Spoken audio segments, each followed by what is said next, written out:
What deserves to have its own cinematic universe?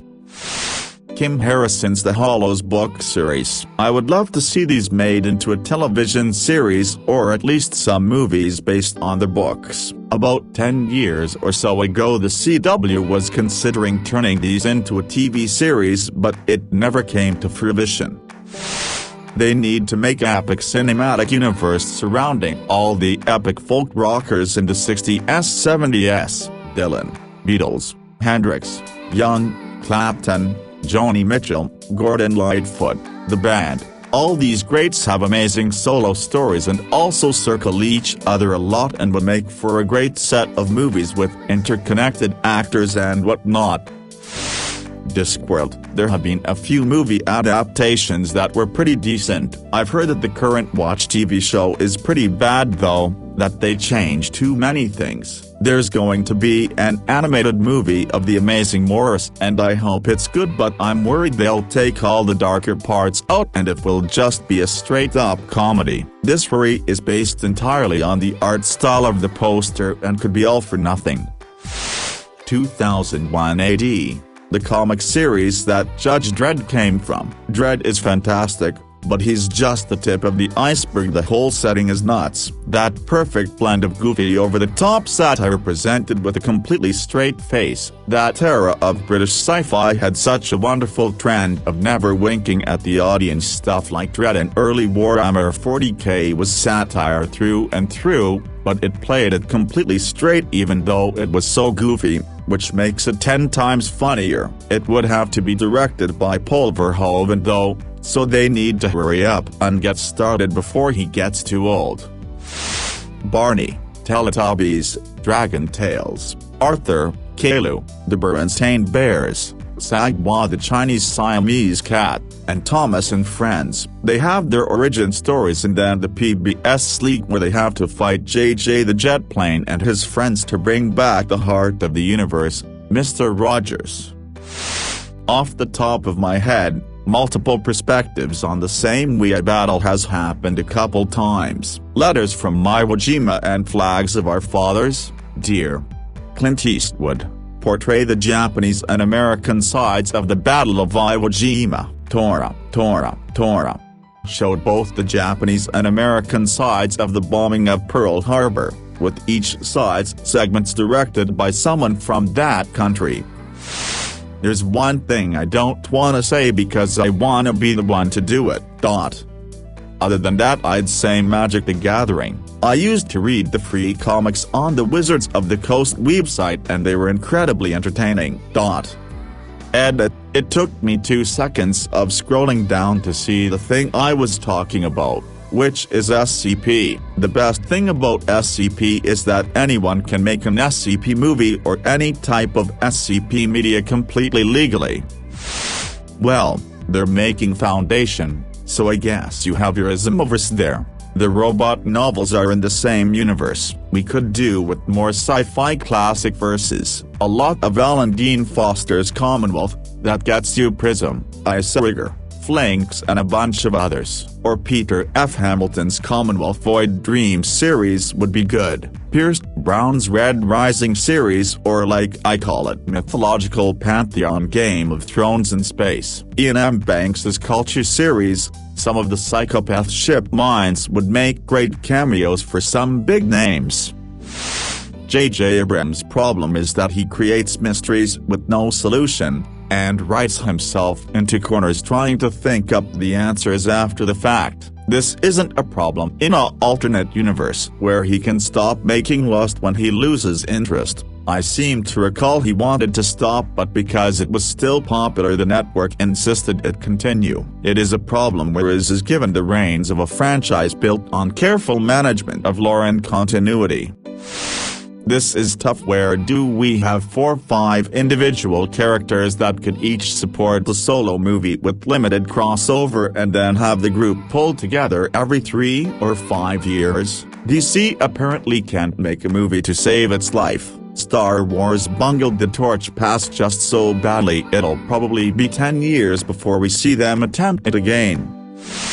If I remember rightly, The director of the first 3 Pirates of the Caribbean movies originally was working on a BioShock movie, but apparently it never got past pre-production, because when he was hoping to rely on a lot of practical effects instead of CGI after getting a glimpse of the games, but they quickly figured out that the movie was gonna carry a very hefty price tag, so they shelved it. Strongly agree. As much as I would love for there to be a cinematic universe in which the lore and stories of Lovecraft unfold, it's quite difficult to truly capture, let alone envision, the complex horrors associated with cosmic horror. Although I feel like John Carpenter's The Thing did a pretty good job at portraying some aspects of Lovecraftian horror. I love the concept of cosmic horror, fear of the unfathomable, but the problem comes with describing it, makes it nearly impossible to translate to film. Dude, what I saw was so scary, like I can't describe it, just so gosh dang spooky, like tentacles maybe, but dude, I can't even tell you. If I could, you'd go crazy, so I can't. So trust me, really spooky. H.P. Lovecraft, essentially. Same. I briefly collected 40k as a kid but had no idea how deep the lore went. After watching a starts earlier this year and rabbit-holing explanation videos on YouTube, I can't help but think it would be an amazing universe to explore and expand on. The only downside is how dense the material is. Fans would never be happy with whatever Hollywood churned out, and non-fans would never understand what they're watching. The biggest issue I think in getting this to screen would actually be Games Workshop themselves. They seem to turn a lot of independent creators' projects bad. See what they did to Astartes after they took over the project from its creator. GW are actually making their own Plus network for airing animated shows. Who knows how that will turn out? I don't know jack about Warhammer, but I watched Astartes. Holy hell, it was awesome. I'd love to see a cinematic universe provided it wasn't dumbed down and was given to a director and company that would do it right. It felt so epic and mysterious. Loved that feeling.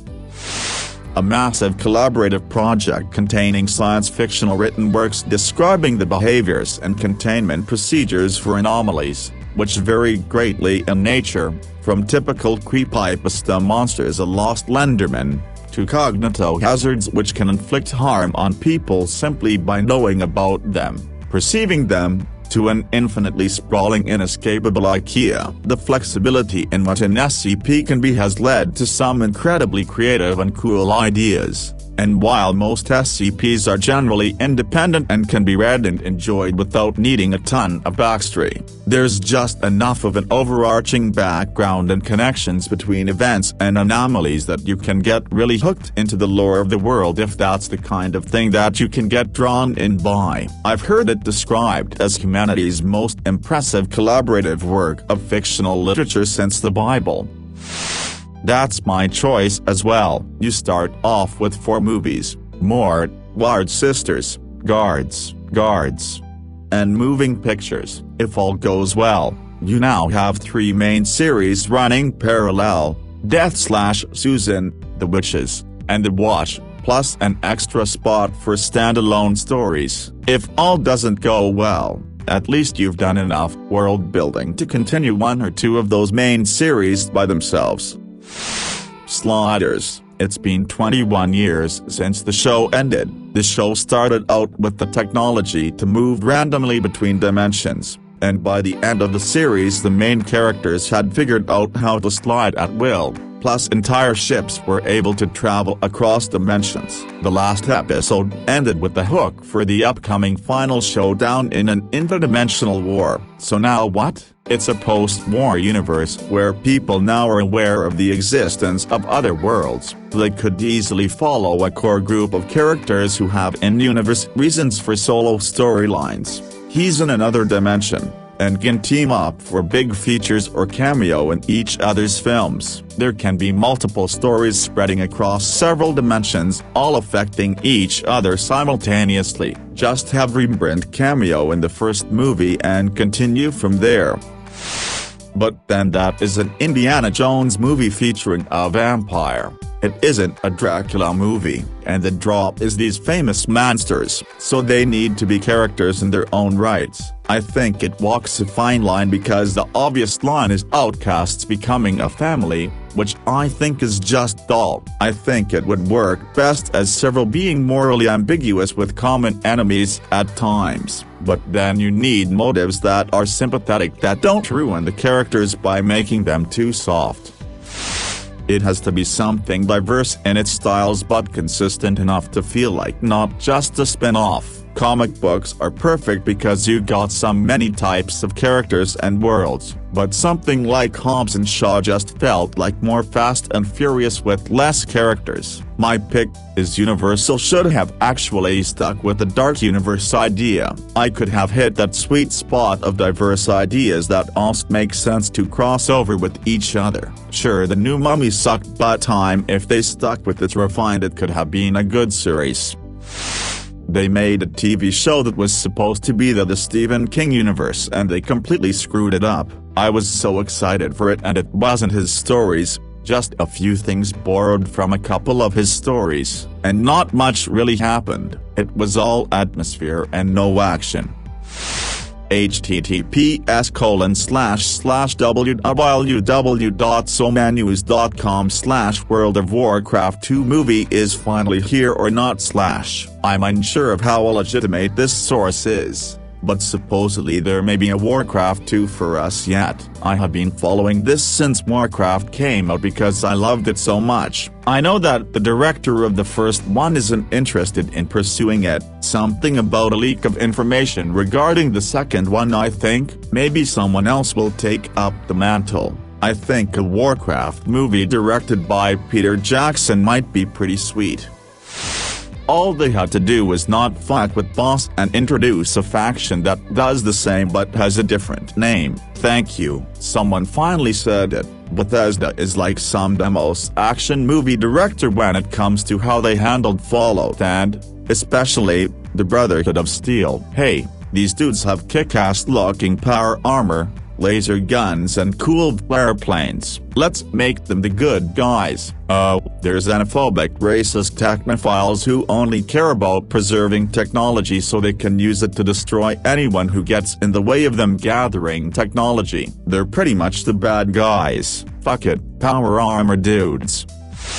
Best place to start is probably just the chronological release order of the Cosmere books. Definitely read all of the ones that came out before Way of Kings before getting into the Stormlight archives, or a lot of things won't make a lick of sense. Elantris is still among my favorites of his and seems so short and simple compared to his later works now.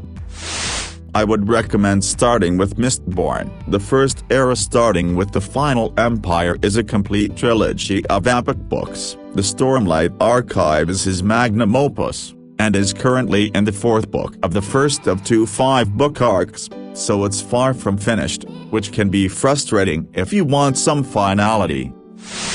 So the good thing about Stormlight Archives is that you don't have to read all the other Cosmere books, but you're going to be completely in the dark about who certain characters are, how certain things work, and why some concepts play out the way they do. I would definitely recommend starting chronologically by release date.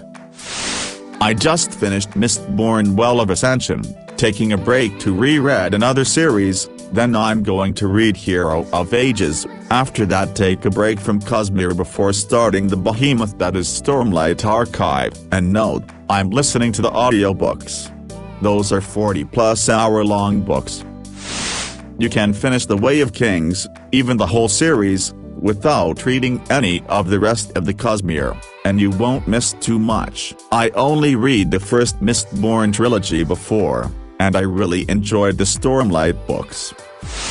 I think someone at WB, as opposed to DC, had all the right information at their fingertips. They just put it together in the wrong order for their movie universe. A good solid Superman movie to start it off is a good idea. It's been a long time since anyone cared about the Supes movie, so let him shine. They then thought, Batman doesn't need another origin, just introduce him in Soup's second movie, which is probably a good idea.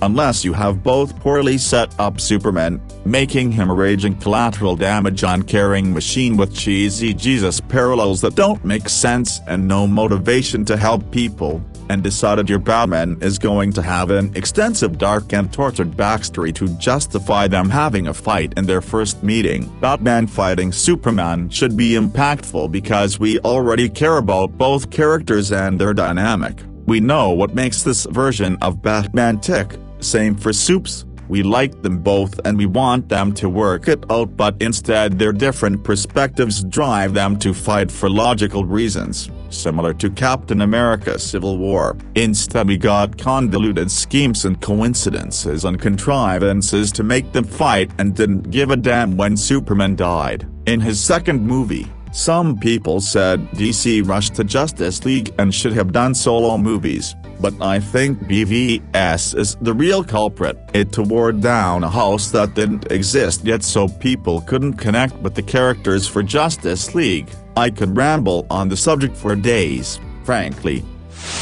Problem is film studios still think audiences are silly enough to only want to origin tales. I don't think that's necessarily a problem for cinematic universes in general, because Marvel proved it can start with just origin films and still make money, but I agree that DC films have exhausted the origin stories of Batman and Superman too much. I do think Miles Morales as the main Spider-Man in Spider-Verse has a chance of teaching people that were savvy enough to follow a different mantle of a popular character, but if WB executives know one thing, it's that everything is fine as written in blood in the WB lobby and they mustn't step a toe out of line. Problem is film studios still think audiences are silly enough to only want to origin tales. Like we all know Batman's fucking parents died, and who TF Clark Kent is. Wish they'd do more stories, like the animated show where they are one-offs or adaptations instead of trying to build a house from the ground up. There's nothing wrong with buying an old house and coating it in new paint and building add-ons.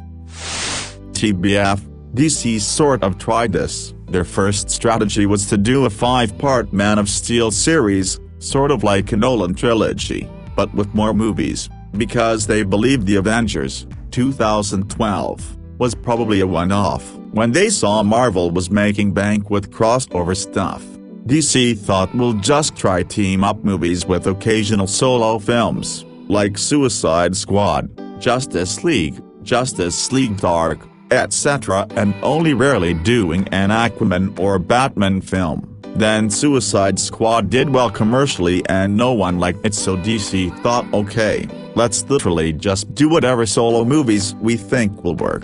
So, not just MCU's fault, so did some damage there too.